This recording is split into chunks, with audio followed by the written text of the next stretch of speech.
नमस्कार, परम आनंद आयुर्वेद में आप सबका स्वागत है। आज हम बात करने जा रहे हैं कि कोरोना वायरस से आप कैसे खुद को बचा सकते हैं। ऐसे कौन से आयुर्वेदिक उपचार हैं जिनको अपना के आप खुद को स्वस्थ रख सकते हैं, कोरोना से बचा सकते हैं, और जो आपकी इम्यूनिटी है यानी जो आपकी रोग प्रतिरोधक क्षमता है आप उसको कैसे मजबूत बना सकते हैं, ताकि कोरोना ही नहीं बाकी कोई और भी जो बीमारी है या बुखार है या मौसम बदलते जो आपको समस्याएं होने लग जाती हैं, आप उससे कैसे खुद को बचा सकते हैं। आजकल आप कहीं पे भी देखेंगे, आप टीवी ऑन करें तो आप न्यूज़ में, आप अगर न्यूज़पेपर आता है आपके घर पे, अगर आप न्यूज़पेपर में पढ़ते हैं या फिर कोई रिपोर्ट देख रहे हैं या सोशल मीडिया, आप कहीं पे भी अगर आप ऑन करते हैं तो एक ना एक खबर आपको कोरोना के बारे में ज़रूर पढ़ने को मिलती है या सुनने को मिलती है। ये सिर्फ हमारे भारत में ही नहीं बल्कि ऑल ओवर वर्ल्ड को इस बीमारी ने बहुत ज़्यादा अफेक्ट कर दिया है। लाख से ज़्यादा लोग प्रभावित हो चुके हैं। इनफैक्ट ये मैं सिर्फ भारत के लिए कह रही हूँ, ऑल ओवर वर्ल्ड में तो इसकी संख्या बहुत ज़्यादा बढ़ती जा रही है और अभी भी इसकी संख्या डे बाय डे बढ़ ही रही है। कंट्रोल बहुत जो लोग बहुत सेफ्टी के साथ रह रहे हैं, जिनकी इम्यूनिटी अच्छी है और जो कुछ आयुर्वेदिक उपचार, जो घरेलू उपचार कर रहे हैं, तो वो खुद को इस बीमारी से बचाने में सफल हो रहे हैं। तो आइए आज की वीडियो में हम यही जानेंगे कि ऐसे कौन से आयुर्वेदिक उपचार हैं जिससे आप खुद को बचा सकते हैं। जो आपकी इम्यूनिटी है, आपकी रोग प्रतिरोधक क्षमता है, आप उसको कैसे और अच्छा कर सकते हैं ताकि भविष्य में भी आपको कोई भी समस्या या बीमारी या कोई भी इन्फेक्शन आपको अफेक्ट ना कर सके। तो देखिए, जो इससे पहले की जो वीडियो थी उसमें आपको बताया था गिलोय क्वाथ के बारे में कि गिलोय क्वाथ जो है वो कितना अफेक्टिव है, इसके बारे में वो वीडियो थी। तो आज की वीडियो में मैं आपको ये बताऊंगी कि जैसे मैं स्टार्टिंग से कहती आ रही हूँ कि आयुर्वेदिक उपचार ऐसे कौन से हैं। तो सबसे पहले तो मैं स्टार्ट करूँगी कि जो कोरोना के सिम्टम्स हैं मैं उसके बारे में आपको कुछ पॉइंट्स बताना चाहूँगी। वैसे तो कोरोना से रिलेटेड हमारे चैनल पे वीडियो है जिसमें डिटेल में बताया गया है। जैसे जिनको कोरोना के सिम्टम्स आते हैं तो उनको क्या सुनने को मिलता है कि उनको फ़ीवर आ गया है, उनको सांस लेने में दिक्कत हो रही है। तो ये हमारे बॉडी में सबसे पहले जो फिज़िकल सिम्टम आता है वो क्या आता है कि हमें फ़ीवर हुआ है, यानी हमारे जो शरीर का टेम्परेचर है वो बढ़ गया है। इसके बाद या हमें सर्दी होगी, खांसी होगा, हमें कफ़ बनना शुरू हो जाएगा। तो जिन लोगों को पहले से ही रेस्पिरेटरी प्रॉब्लम है तो उनको ये और ज़्यादा अफेक्ट करती है। उसके बाद रेस्पिरेटरी जो चैनल है उसको अफेक्ट करते हुए फिर वो कार्डिक जो हमारा सिस्टम होता है उसको अफेक्ट करती है, जिसकी वजह से अटैक आ जाता है और फिर मृत्यु हो जाती है।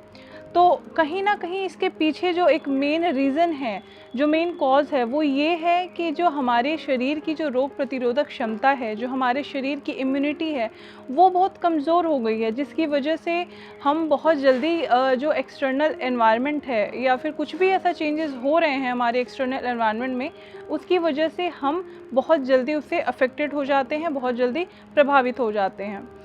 तो हम जैसे अगर रोग प्रतिरोधक क्षमता को बढ़ाना है तो आप क्या कर सकते हैं उसके लिए। जैसा मैंने पिछली वीडियो में बताया था कि आप गिलोय क्वाथ का सेवन करें। इससे आपके शरीर में जो भी कुछ बढ़ा हुआ रहता है वो कम हो जाता है, जो भी चीज़ घटा हुआ है वो बैलेंस में आ जाता है। गिलोय ही एक ऐसा आयुर्वेदिक हर्ब या रसायन हम कह सकते हैं, रसायन कहते हैं इसको, ऐसा है आयुर्वेद में जिससे आपके जो शरीर में कोई भी चीज़ जो इम्बैलेंस हो गई है उसको बैलेंस होने में बहुत अच्छे से वो अपना रोल प्ले करता है। इसके अलावा जैसे गिलोय क्वाथ का मैंने बताया, तो गिलोय क्वाथ के बारे में जैसे सबसे जो अच्छी बात इसकी ये कि ये आप हमेशा ले सकते हैं, इसको एज ए टी आप ले सकते हैं। जैसे जो लोग सुबह उठ के चाय पीना पसंद करते हैं तो वो लोग चाय की जगह अगर गिलोय क्वाथ का सेवन करेंगे तो उससे उनको दो फ़ायदे हैं। एक तो उनको चाय की जो उनकी हैबिट है वो भी ख़त्म हो जाएगी, और दूसरा ये कि उनके शरीर को जो जैसे ही एक्सटर्नल एनवायरनमेंट जब चेंजेस होते हैं तो उनकी जो बॉडी में चेंजेस आने लग जाते हैं, जैसे सर्दी हो जाना, खांसी हो जाना या फिर कफ से रिलेटेड प्रॉब्लम होनी स्टार्ट हो जाती है, वो नहीं होगी उनको। दूसरा, जो उनकी इम्यूनिटी है, जो उनकी रोग प्रतिरोधक क्षमता है, वो भी डे बाई डे अच्छी होती की जाएगी। तो जैसे ही भविष्य में जैसे ही ऐसी कोई प्रॉब्लम आती है या फिर जैसे ही मौसम बदलते हैं, जैसे अभी बारिश का मौसम आने वाला है, अभी सर्दी का मौसम आएगा, तो ऐसे मौसम में क्या होता है कि जिनको रेस्पिरेटरी प्रॉब्लम्स होती हैं उनको ये समस्याएं बहुत जल्दी इफ़ेक्ट कर जाती हैं। जैसे ही बाहर का मौसम बदलता है, हमारे अंदर का भी मौसम बदलने लग जाता है। तो अगर आप गिलोय क्वाथ का सेवन रेगुलरली करते हैं तो फिर उससे जो आपको ये समस्याएं जो होती हैं वो नहीं होंगी। तो सबसे पहला तो मैंने बताया आपको गिलोय क्वाथ का। इसके बाद जो सेकंड है दशमूल क्वाथ। दशमूल क्या होता है, आप इसको एक वर्ड से मैं आपको समझाती हूँ। दशमूल यानी दश मतलब यहाँ पे 10 और मूल मतलब जड़। जो दशमूल क्वाथ होता है इसका सेवन भी बहुत अच्छा बताया गया है आपके शरीर की रोग प्रतिरोधक क्षमता को अच्छा करने के लिए। इसके साथ ही साथ जो इसका रोल है वो वात और कफ रोगों में बहुत अच्छा देखने को मिला है।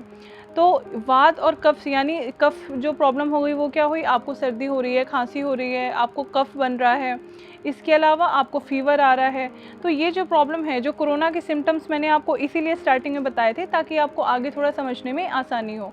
जैसे जो दशमूल क्वाथ है वो आपको जो आपके शरीर में अगर कहीं दर्द हो रहा है बहुत ज़्यादा, या फिर आपको जैसे फीवर आ गया है, आपकी इम्यूनिटी भी कमज़ोर है, अगर आप अच्छे से डाइजेस्ट नहीं कर पा रहे हैं कोई खाना, अगर आप कुछ भी खा रहे हैं डाइजेस्ट, तो दशमूल बहुत इफ़ेक्टिव है उसमें। दशमूल के बारे में मैं आपको एक बात बता रही थी कि दशमूल यानी 10 मतलब 10, मूल मतलब जड़।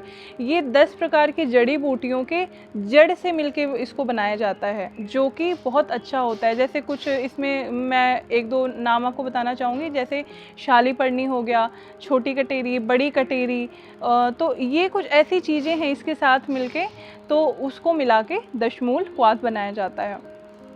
तो जो सेकंड हुआ वो आप दशमूल क्वाथ का सेवन कर सकते हैं। इसके अलावा जैसे मुलेठी है, अश्वगंधा है, दालचीनी है, आप इसका भी प्रयोग कर सकते हैं। इसको आप अलग अलग प्रयोग करने के बजाय आप इन सबको मिला के एक हर्बल टी बना सकते हैं। जैसे गिलोय, दशमूल, दालचीनी, मुलेठी, इन सबको मिला के, तुलसी, काली मिर्च, अदरक, इन सबको मिला के आप एक हर्बल टी बना सकते हैं, जो कि आपके शरीर का शुद्धिकरण भी करेगी। और आपको जो सिम्टम्स आ रहे हैं, जैसे फीवर आ रहा है या फिर आपको कोल्ड कफ बहुत ज़्यादा रहता है या मौसम बदलते कोई प्रॉब्लम होनी स्टार्ट हो जाती है, तो उन सभी चीज़ों से आपको बचाएगी भी। इसके अलावा जो लोग दूध लेना पसंद करते हैं तो वो लोग रात को सोने से पहले हल्दी वाला दूध पी के सोएं, तो इससे भी आपके जो शरीर की रोग प्रतिरोधक क्षमता होती है वो बढ़ती है। आपके शरीर में कहीं दर्द है, कहीं सूजन है, तो उसको भी कम करने में बहुत लाभदायक होती है। तो ये कुछ छोटे छोटे उपचार हैं जिसको अपना के आप खुद को अभी के समय में तो बचा ही सकते हैं। क्योंकि देखिए अभी जैसे धीरे धीरे लॉकडाउन भी ओपन हो रहा है, आप अपनी ड्यूटी जाएंगे और लोगों के कांटेक्ट में ऐसे डायरेक्टली नहीं आएंगे, लेकिन फिर भी आप एक्सटर्नल एनवायरनमेंट में आप जाएंगे, तो इसमें क्या होगा कि कहीं ना कहीं संभावना रहेगी कि हो सकता है कि आप अफेक्टेड हो जाएं। तो आप क्या कर सकते हैं, आप प्रिवेंशन कर सकते हैं। वैसे जो WHO के अनुसार जो काफ़ी जो निर्देश दिए गए हैं, आप उनको भी फॉलो कीजिए। जैसे साफ़ सफाई रखिए, आप अगर बाहर से आते हैं या फिर आप कहीं जा रहे हैं तो अपने पास सैनिटाइज़र रखिए ताकि आप खुद को साफ़ रख सकें। इसके अलावा मास्क हमेशा पहन के रहिए। हाँ, इस बात का ज़रूर ध्यान दीजिए, यहाँ मैं एक विशेष बात बोलना चाहूँगी आप सभी से। देखिए, मास्क पहनना इज़ वेरी नेसेसरी, लेकिन मास्क अगर आप 24 आवर लगा के रखते हैं तो उसके भी साइड इफ़ेक्ट होते हैं। तो आप जब बाहर जाएं आप तभी मास्क लगा के रहें। आप घर में आते हैं तो आप घर में मास्क लगा के ना रहें, क्योंकि अगर आपको फ्रेश एयर भी नहीं मिलती है तो उससे भी आपकी बॉडी में कुछ ना कुछ साइड इफ़ेक्ट आएगा ही आएगा। या फिर आप जब कहीं अकेले होते हैं जहाँ पे कोई नहीं है, आप कहीं फ्रेश एयर में हैं, तो वहाँ भी आप मास्क हटा सकते हैं। अगर आप 24 आवर मास्क लगा के रहते हैं तो आपको उससे भी दिक्कत हो सकती है। तो ये तो जो WHO के जो गाइडलाइंस हैं आप इसको ज़रूर फॉलो कीजिए। लेकिन ये जो मैंने आपको कुछ बातें बताई हैं, कुछ आयुर्वेदिक उपचार बताए हैं, ये ऐसे उपचार हैं जो सिर्फ कोरोना ही नहीं है बल्कि जितने भी इन्फेक्शन होते हैं या फिर कोई और भी जो आपकी इम्यूनिटी से रिलेटेड कोई प्रॉब्लम होती है तो उसमें भी ये बहुत कारगर हैं। और इनकी सबसे अच्छी बात ये है कि आप इनका प्रयोग हमेशा कर सकते हैं, 12 मंथ्स कभी भी कर सकते हैं। और इसमें कोई एज स्पेसिफिक नहीं है। आप 1 साल के बच्चे से लेके और बुज़ुर्ग को भी आप दे सकते हैं। बस डोज़ का थोड़ा ध्यान रखिए। बाकी जैसे मैंने बताया कि आप इसको एज़ अ हर्बल टी भी ले सकते हैं, आप इसका काढ़ा बना के ले सकते हैं, आप इसको चाय की जगह लीजिए। जैसे किसी को सुबह शाम चाय पीने की आदत है तो आप सुबह शाम इसको एज़ अ चाय की जगह आप इसको ले सकते हैं हर्बल टी के फॉर्म में। और जैसा मैंने बताया कि आप दूध का भी सेवन कीजिए। तो आप इन छोटी छोटी चीज़ों को अपने जीवन में शामिल करेंगे तो आपकी जो रोग प्रतिरोधक क्षमता है वो भी ठीक हो जाएगी, वो धीरे इम्प्रूव होगी धीरे धीरे। और दूसरा कि आपको जो जल्दी जल्दी अगर कोई आपकी बॉडी में चेंजेस होते हैं, जल्दी से अगर कोई मौसम में बदलाव होता है और आपको भी मौसम के बदलाव के साथ सर्दी बुखार ऐसा कुछ हो जाता है, तो वो भी आपको जल्दी जल्दी नहीं होगा। और अगर आप बच्चे को भी देते हैं, जैसे आपके घर में कोई छोटा बच्चा है या बुज़ुर्ग है जिसको मौसम बदलते ही सर्दी बुखार आ जाता है, तो अगर आप उनको भी देंगे तो उसमें कोई साइड इफ़ेक्ट नहीं है, इनफैक्ट उनको फ़ायदा ही होगा। और अगर आप ये चीज़ें हमसे ऑर्डर करना चाहते हैं तो हमारे पास ये सारी चीज़ें अवेलेबल हैं। गिलोय क्वाथ भी अगर आप सिर्फ मंगाना चाहते हैं, या आप सिर्फ दशमूल क्वाथ मंगाना चाहते हैं, या फिर आप चाहते हैं कि आप हर्बल टी हमसे मंगवाएं तो आप वो भी मंगा सकते हैं। ये सारी चीज़ें हमारे पास अवेलेबल हैं। आशा करती हूँ मेरी आज की वीडियो आपको अच्छी लगी होगी। अगर ये अच्छी लगी तो इसे लाइक कीजिए, और जो भी लोग आप जिनको जानते हैं, अभी के समय में ये वीडियो बहुत मतलब नेसेसरी है सभी के लिए, आप उनके साथ ये वीडियो ज़रूर शेयर कीजिए। आपने अब तक हमारे चैनल को सब्सक्राइब नहीं किया तो हमारे चैनल को सब्सक्राइब भी कर लीजिए, ताकि ऐसे ही स्वास्थ्यवर्धक वीडियो मैं जो लेकर आती हूँ आप घर बैठे उसकी पूर्ण जानकारी ले सकें। अगली बार फिर मिलती हूँ आयुर्वेद से जुड़े कुछ नए तथ्य लेकर। तब तक के लिए धन्यवाद।